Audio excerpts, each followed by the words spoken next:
The Linbury Prize is really unique, both in the kind of opportunity to have such kind of close contact with professionals, and it's so high profile as well. I've been aware of it for quite a few years now, you know, looking in programmes when I go to the theatre and just seeing that designers that I really admired, this was something that they'd all done. When I first came to London after leaving school, I did my foundation at Central St Martin's, and we were very much encouraged to go and see the Linbury Prize exhibition that was on that year. It just seemed like something that was unparalleled elsewhere, and if there was anything to sort of motivate me, it seemed to be that the Linbury Prize was the thing to do it.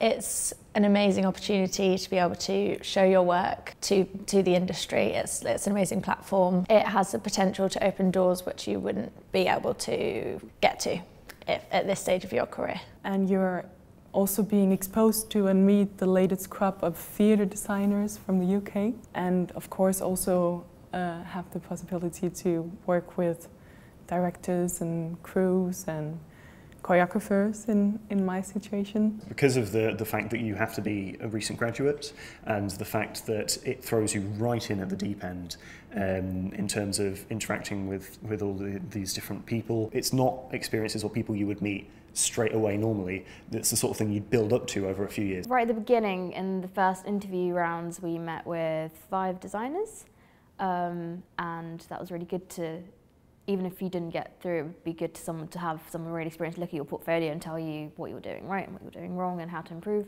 I've talked to Daniel Buckroyd, the director, a lot about it.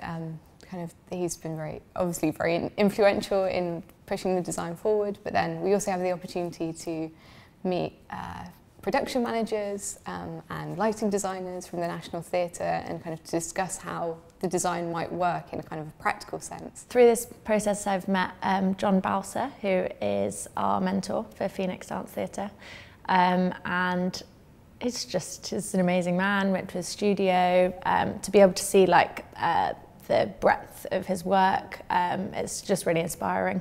But I'm kind of sometimes a bit out of my comfort zone, but I find that actually as being a good thing. I can really see that I've developed some new approaches. It's a sort of situation I've never been in before. Not many people have, and it's very much learning as you go, and it's impossible not to pick up things. Everyone working with Sean and Jude at the Lyric is great, because they're very much seeing this as a learning process, which is brilliant, because they keep giving me really valuable insights. I haven't done any design for dance before, so it's been a really interesting learning process, because not only have you got this amazing opportunity, it was quite a lot of pressure to do something amazing for the Linbury, then you're also working in almost a new medium, which is designing for dance. But what a great sort of supported opportunity to try and do something new. It's very different from an educational environment where you're told, you know, individuality is great and you develop a sort of style, which isn't great as a designer. You need to be very, very versatile. So I think it's sort of taught me to be a lot more versatile in the way that I approach the play, and sort of mould my process around that, rather than trying to force what I normally do onto the play. I think one of the biggest challenges has been, I think, maybe confidence. Just because, you know, you quite often design in a bubble. You know, you talk to your directors obviously, and you know it's very much a collaborative process. But kind of having the confidence in your own choices and your own taste in design, to be like, no, this is what I want and this is how it feels right to me. It's quite a big step.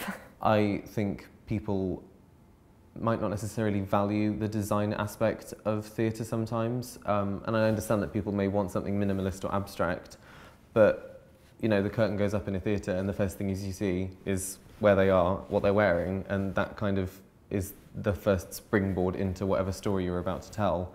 And I feel like it's a whole other level of being able to transport people into a certain place, a certain time, or give them some sort of emotional connection to what's going on stage. All these aspects, like for example architecture, fashion, like all these melted into one area, which is theatre design, which is just amazing to have all those things in one. The thing that excites me about theatre design is both the challenge of having this kind of black box that you have to fill and create a whole new world in. But also kind of engaging with people both in the design process and also this opportunity to for your design to help other people engage with a new story. You're just a part of creating a story, and it's that whole collaborative process where a design isn't the finished thing on its own right. Like a lot of areas of art, you can say, if you're an installation artist, you're like, I made this on my own, this is the finished piece. But it's more of a mosaic, and the design should be strongest when it's actually being put on. You know, everyone is different, but everyone is at the same stage of their career. All of us are really just before working in the real world, and it was really great to meet and just sort of share the consciousness and sort of the same feelings of not really feeling comfortable yet with where we are, but there is this dream, and we're sort of, all of us are hoping that it's going to become true. So the thing that excites me most about designing in general as well, I think, is about storytelling and sort of the really visceral experience of like being in the theatre and having that experience, shared experience with a stranger, and you've both sat in the dark for like 3 hours and listened to the story, and it means something different to everyone.